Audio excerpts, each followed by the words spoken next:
Kisah tukang sol sepatu baik hati, jaga rumah pemudik yang lupa tutup pintu rumah. Ada satu cerita menarik di mudik Lebaran 2023 kali ini, yaitu cerita tukang sol sepatu rela nongkrong di rumah pemudik yang lupa menutup pintu. Bukan 1 atau 2 hari, tukang sol sepatu yang akrab disapa Om Karyo tersebut nongkrong di rumah pemudik tersebut selama seminggu lamanya. Pas kami sekeluarga sampai kaget banget ada Om Karyo di depan gerbang TP, lebih kaget LG pas tahu rumah enggak ditutup.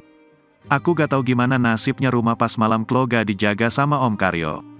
Ternyata masih banyak orang baik di dunia ini, tulis si pemilik rumah lewat akun media sosialnya, Rabu, tanggal 26 April tahun 2023. Dia bahkan sampai tidak bekerja dan hidup seadanya demi menjaga rumah kosong tersebut. Hampir seminggu Om Karyo nongkrong di rumah kami yang membuat dia tidak bekerja dan hidup seadanya hanya demi menjaga rumah kami, tambah pemilik rumah yang diketahui bernama Raymond tersebut.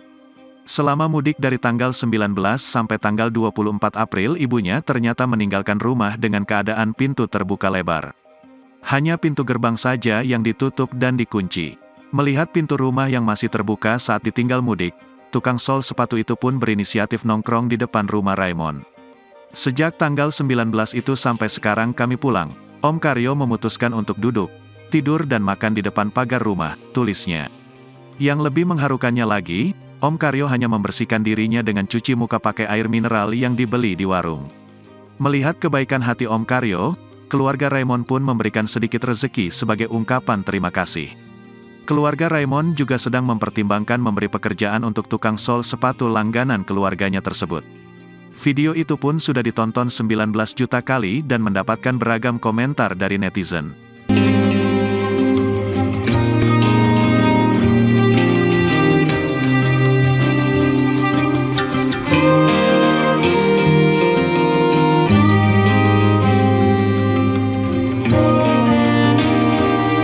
Terima kasih sudah nonton, jangan lupa like, subscribe, dan share ya!